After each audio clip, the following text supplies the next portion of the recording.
आपल्या सर्वांचं आपल्या कट्टा इंजिनियर्स या युट्यूब चॅनलवरती सहर्ष स्वागत. शिकताय ना, शिकायलाच पाहिजे. आज आपण या व्हिडिओमध्ये इंजिनिअरिंग मेकॅनिक्स या सब्जेक्ट मधील सेंट्रॉइड या चॅप्टर मधील कटआउट सेक्शनवर आधारित न्यूमेरिकल नंबर 3 पाहणार आहोत. Locate the centre of a shaded portion of lamina as shown in figure. जे काय आपल्याला डायग्राम दिलेलं आहे, या डायग्राम मध्ये जो काही शेडेड एरिया आहे त्याचं आपल्याला काय करायचं आहे, सेंट्रॉइड फाइंड आउट करायचं. मग सर्वप्रथम ही जी काय डायग्राम आहे ती कशी तयार झालेली आहे एकदा समजावून घेऊया. तर काय केलेलं आहे इथं, असं एक काहीतरी त्यांनी रेक्टँगल दिलेलं आहे आपल्याला, आणि रेक्टँगल मधून काय केलंय, जो काही सेमी सर्कल आहे तो असा कट केलेला आहे, आणि जो काही पार्ट राहिलेला आहे त्या पार्टचं आपल्याला काय करायला सांगितलं, त्यांनी सेंट्रॉइड फाइंड आउट करायला सांगितलेलं आहे. म्हणजेच ही जी काही इमेज आहे ती किती पार्ट पासून बनलेली आहे, 2 पार्ट पासून बनलेली आहे. पहिला जो पार्ट आहे तो कशाचा आहे, रेक्टँगलचा पार्ट आहे, आणि दुसरा जो पार्ट आहे तो कशाचा आहे, सेमी सर्कलचा पार्ट आहे. मग रेक्टँगल मधून काय केलंय, जो काही सेमी सर्कल आहे तो कट केलेला आहे, आणि जो काही पार्ट राहिलेला आहे त्याचं आपल्याला काय करायला सांगितलंय, सेंट्रॉइड फाइंड आउट करायला सांगितलेलं आहे. मग हा जो काही रेक्टँगल आहे त्याची डायमेन्शन किती दिले, बेस 800 mm, आणि जी काही डेप्थ आहे ती किती दिले, 300 mm. सिमिलरली सेमी सर्कल साठी बघा, जी काय रेडियस दिलेले आहे ते किती दिले, 150 mm. रेडियस म्हणजे इथून ते हे डिस्टन्स किती असणार आहे, 150 mm. त्याचप्रमाणे इथून सुद्धा हे डिस्टन्स किती असणार आहे, 150 mm. कोणत्याही साईडला सेंटर पासून जर का डिस्टन्स आपण टाकलं तर ती काय असणार आहे, रेडियस असणार, किती असणार, 150 mm. 150 म्हणजेच काय, 150 mm त्याची काय आहे, रेडियस आहे. या कटआउट सेक्शनवर आधारित न्यूमेरिकल नंबर 1 आणि 2 हे दोन्ही सुद्धा यापूर्वीच्या व्हिडिओमध्ये पाहिलेले आहेत. त्याची डिस्क्रिप्शन मध्ये लिंक ठेवतो, तिथून तो व्हिडिओ पाहू शकता. तर या टाइपचे न्यूमेरिकल सॉल्व्ह करण्यासाठी आपल्याला काय काय लागतं, A1 A2, similarly X1 X2, Y1 Y2. तर काय करूया, सर्वप्रथम या व्हॅल्यू फाइंड आउट करूया, आणि याचे जे काही फॉर्म्युले लागतात ते बेसिक कन्सेप्ट म्हणून सेंट्रॉइडचा एक पहिला व्हिडिओ आहे, त्यामध्ये आपण या सर्व गोष्टी कव्हर केल्या आहेत. त्याची सुद्धा डिस्क्रिप्शन मध्ये लिंक ठेवतो, तिथून तो व्हिडिओ पाहू शकता. मग आता हा रेक्टँगलचा एरिया कसा काढतो आपण, बेस इंटू डेप्थ. मग याचा बेस किती आहे, 800 mm, इंटू डेप्थ किती दिलेले आहे, 300 mm. 800 इंटू 300 कॅल्क्युलेट करूया, काय येणार एरिया. 800 इंटू 300 किती आन्सर आला आपलं, 2,40,000. हा एम स्क्वेअर काय येणार, ह्याचं युनिट येणार. सिमिलरली एरिया, सेमी सर्कल साठी एरिया कसा काढत असतो, तर सर्कल साठी काय असतो, पाय आर स्क्वेअर. परंतु सर्कलचा जर का आपण हाफ पार्ट केला, म्हणजेच 1/2 जर का केलं तर काय येणार आहे, हाफ सर्कलचा एरिया. व्हॅल्यू पुट करूया, 1/2 पाय ॲज इट इज. रेडियस किती दिलेलं आहे, 150 चा स्क्वेअर. म्हणजे जे काय आन्सर येणार ते काय असणार आहे, सेमी सर्कलचा एरिया. फर्स्ट ब्रॅकेट मध्ये 1/2 ब्रॅकेट कम्प्लीट, सेकंड ब्रॅकेट मध्ये शिफ्ट धरून एक्स दाबल्यानंतर पाय इंटू 150 चा square, bracket complete, is equal to किती आन्सर आलं, 35,342.917. आणि याचं युनिट काय असणार आहे, चा स्क्वेअर, स्क्वेअर. म्हणजे A1 माहित झालं, A2 माहित झालं. आता काय फाइंड आउट करायचं, X1 आणि X2. एक्स म्हणजेच काय, तर हॉरिझॉन्टल डिस्टन्स. मग काय करायचं, जे काय डायग्राम दिलेलं आहे त्याच्या बॉटम लाईन मधून काय करायचं, आपण एक्स ऍक्सिस ड्रॉ करायचा, आणि जो काही लेफ्ट कॉर्नर आहे त्यातून काय करायचा, वाय ऍक्सिस ड्रॉ करायचा. एक्स म्हणजेच काय असणार आहे, हॉरिझॉन्टल डिस्टन्स. वाय ऍक्सिस पासून हॉरिझॉन्टल डिस्टन्स. पहिली डायग्राम कोणती आहे, रेक्टँगल, आणि दुसरी डायग्राम कोणती आहे, सेमी सर्कल. मग हा रेक्टँगलचा सेंटर कुठे येणार, तर बराबर सेंटरला येतो. जर का हा असा फोल्ड केला तर बरोबर याच्या सेंटर मधून आपला काय होणार आहे, एक्स ऍक्सिस पास होणार. हा जर का असा फोल्ड केला तर बरोबर याच्या सेंटर मधून काय होणार, वाय ऍक्सिस पास होणार. हा जर का बेस बी असेल आणि ही डेप्थ डी असेल तर हे डिस्टन्स किती असते, D/2 असतं, इथून ते हे डिस्टन्स. आणि जर का हा बेस असेल तर इथून हे डिस्टन्स किती असणार आहे, B/2 असतं. म्हणजे आता आपल्याला काय हवाय, X1 हवाय. 1 म्हणजेच काय, पहिली डायग्राम रेक्टँगलचा सेंटर कुठे येणार, तर इथून ते B/2 वरती येणार. म्हणजेच किती असणार आहे, B/2. बेस किती असणार आहे याचा, 800 बेस असणार आहे, डिवायडेड बाय 2. 800 डिवायडेड बाय 2 किती येणार, 400. युनिट काय असणार आहे, mm. हा काय झाला आपला X1. X2 बघा, दुसरी डायग्राम सेमी सर्कल. सेमी सर्कलचा सेंटर कुठे येणार, आपण जर का ही डायग्राम फोल्ड केली तर बरोबर काय होणार, याच्या सेंटर मधून लाईन पास होणार. मग हे डिस्टन्स किती असणार, तर कॅपिटल आर. आणि इकडचं हे डिस्टन्स किती असणार आहे, ते सुद्धा कॅपिटल आर.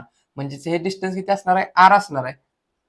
परंतु इथून ते हे डिस्टन्स आर आहे, आपल्याला काय हवंय, ह्या वाय ऍक्सिस पासून याचा सेंटरचा डिस्टन्स. मग इथून ते डिस्टन्स किती असणार, इथून ते डिस्टन्स आर, आणि इथून ते डिस्टन्स किती, 100. म्हणजेच 100 प्लस आर. जे काय आन्सर येणार ते काय असणार आहे, वाय ऍक्सिस पासून याच्या सेंटरचं डिस्टन्स. म्हणजेच 100 as it is plus radius किती दिलेलं आहे 150, म्हणजेच 100 प्लस 150 किती येणार 250. युनिट काय असणार आहे एम एम. काय झाली आपली x2 ची व्हॅल्यू. सिमिलरली y1 आणि y2 फाइंड आउट करूया. y1 म्हणजे पहिला जो काय रेक्टँगल आहे त्याचा सेंट्रॉइडचा डिस्टन्स एक्स ऍक्सिस पासून ते असणार काय y1, आणि y2 म्हणजे दुसरी डायग्राम सेमी सर्कल त्याचा सेंट्रॉइड जो काय असेल तो एक्स ऍक्सिस पासून ते इथपर्यंत डिस्टन्स म्हणजेच काय असणार ते y2 असणार. मग सर्वप्रथम रेक्टँगलचा बघा, हा जो काय रेक्टँगल दिलेला आहे त्याचा सेंट्रॉइड काय येणार बरोबर इथं सेंटर मधून पास होणार. मग सेंटर मधून पास होणार म्हणजे किती, जर का डेप्थ डी असेल तर d/2 डिस्टन्स असणार, म्हणजेच d/2. डेप्थ किती दिलेलं आहे 300 mm दिलेलं आहे. 300 डिवायडेड बाय 2 किती येणार आन्सर 150, आणि युनिट काय असणार आहे एम एम. हा झाला y1. सिमिलरली y2 बघा, y2 म्हणजेच काय दुसऱ्याचा सेंट्रॉइड किती वरती असतो आपण व्हिडिओमध्ये बघितलंय तर 4r डिवायडेड बाय 3π. कुठं असतं जे काही लॉंग साईड असते त्या लॉंग साईड पासून हे डिस्टन्स सेंट्रॉइडचं किती असतं 4r/3π. म्हणजेच इथून ते हे डिस्टन्स किती असणार आहे 4r/3π. जर का टोटल डिस्टन्स 300 असेल आणि 300 मधून जर का हे डिस्टन्स मायनस केलं तर आपल्याला काय भेटणार आहे राहिलेलं डिस्टन्स भेटणार. म्हणजे सपोज बघा, हे जर का टोटल डिस्टन्स 10 मीटर असेल आणि आपल्याला इथून ते हे डिस्टन्स फाइंड आउट करायला सांगितलं, हे टोटल 10 मीटर असेल, हे शॉर्ट डिस्टन्स जर का 2 मीटर असेल, आणि जर का आपल्याला हे राहिलेलं डिस्टन्स फाइंड आउट करायला सांगितलं तर आपण काय करणार, हे टोटल 10 मधून हे -2 केलं तर किती आन्सर येणार आपलं 8 मीटर. सिमिलरली इथं सुद्धा तसंच टोटल डिस्टन्स किती आहे 300 mm आहे टोटल डिस्टन्स. त्यातून जर का आपण 4r/3π मायनस केलं तर काय राहणार, हे डिस्टन्स राहणार एक्स ऍक्सिस पासून ते ह्या सेंट्रॉइडचं डिस्टन्स. म्हणजेच काय टोटल डिस्टन्स 300 मायनस इथून ते डिस्टन्स किती आहे 4r/3π. ही व्हॅल्यू पुट करून काय करूया y2 ची व्हॅल्यू फाइंड आउट करूया. 300 as it is minus 4 radius किती दिलेले आपल्याला 150 दिलेले आहे divided by 3π as it is. म्हणजेच y2 किती येणार 300 मायनस ब्रॅकेटमध्ये अजून एक ब्रॅकेट टाकूया 4 × 150, 4 × 150 bracket complete divided by second ब्रॅकेटमध्ये 3 × शिफ्ट धरून एक्स पी दाबल्यानंतर pi bracket complete is equal to किती आन्सर आला 236.338, आणि युनिट काय असणार आहे एम एम.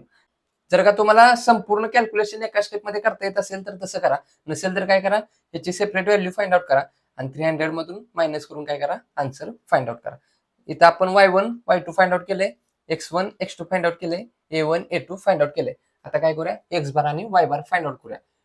हा कसा आहे कटआउट सेक्शन असल्यामुळे काय करायचं पहिल्यातून दुसरी गोष्ट मायनस करायची, म्हणजेच a1 x1 minus a2 x2 divided by a1 minus a2. Value put करूया. पहिल्याचं एरिया किती आहे 240,000 इंटू x1 किती डिस्टन्स फाइंड आउट केले 400 मायनस दुसऱ्याचा एरिया a2 किती आहे 35,342.917 इंटू x2 किती फाइंड आउट केले 250 bracket complete divided by a1 minus a2. a1 किती आहे 240,000 मायनस 35,342.917.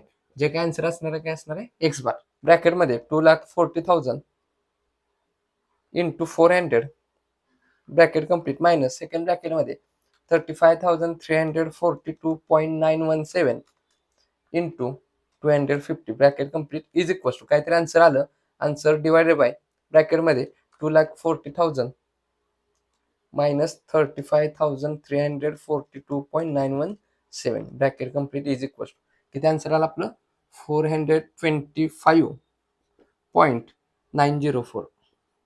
युनिट काय असणार आहे एम एम. कुठे येणार फ्रॉम वाय ऍक्सिस. म्हणजेच हा एक्स बार कुठे येणार आपला ह्या वाय ऍक्सिस पासून 425 डिस्टन्स वरती येणार.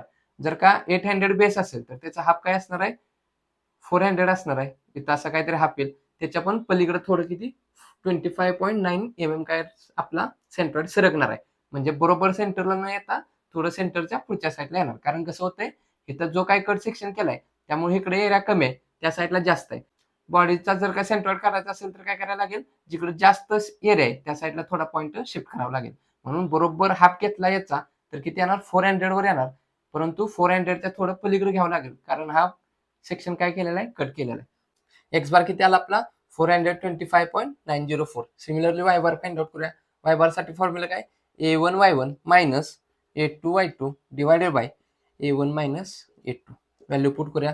पहिल्याच एरिया 2,40,000 इंटू Y1 किती फाइंड आउट केलाय 150 ब्रॅकेट कम्प्लीट मायनस दुसऱ्याचा एरिया किती 35,342.917 इंटू Y2 किती फाइंड आउट केलाय 236.338 bracket complete divided by A1 minus A2. 2,40,000 minus 35,342.917. Calculate करूया. आन्सर काय येणार वाय बार. फर्स्ट ब्रॅकेटमध्ये 2,40,000 into 150 bracket complete minus second ब्रॅकेटमध्ये 35,342.917 into 236.338 bracket complete is equal to ह्याचं काहीतरी आन्सर आलं. आन्सर डिवायडेड बाय सेकंड ब्रॅकेटमध्ये 2,40,000 minus 35,342.917 bracket complete is equal to किती आन्सर आला आपलं 135.090. पुढचं 0 लिहिलं नाही लिहिलं तरी चालतंय. एम एम हा काय वाय बार. वाय बार म्हणजे व्हर्टिकल डिस्टन्स कुठून येणार एक्स ऍक्सिस पासून फ्रॉम एक्स ऍक्सिस पासून 135 म्हणजे जर का ह्याचा हाफ घेतला तर किती येणार 150 येणार. पण 150 पेक्षा खालच्या साईडला आपलं काय येणार आहे आन्सर येणार. म्हणजेच असं कुठेतरी इथं सेंट्रॉइड येणार जी किती वरती हा जो काय असणार आहे तो वाय बार असणार आहे आणि इथून हा जो काय असणार आहे तो काय असणार आहे आपला एक्स बार असणार आहे. एक्स बार इथून किती असणार आहे 425 म्हणजे ह्याच्या हा पेक्षा पुढच्या साईडला असणार जरा. आणि जो काय वाय बार आहे ह्याचा जर का हाफ घेतला 300चा हाफ किती 150 पेक्षा खाली येणार म्हणजेच 135.09 mm वरती काय असणार आहे वाय बार असणार. हा आपला काय झाला सेंट्रॉइड. तर न्यूमरिकल मध्ये विचारल्याप्रमाणे locate the centroid shaded portion वरती आपण इथं लोकेट केलेलं आहे. म्हणजेच एक्स बार आणि वाय बारच्या व्हॅल्यू इथं फाइंड आउट केलेल्या आहेत.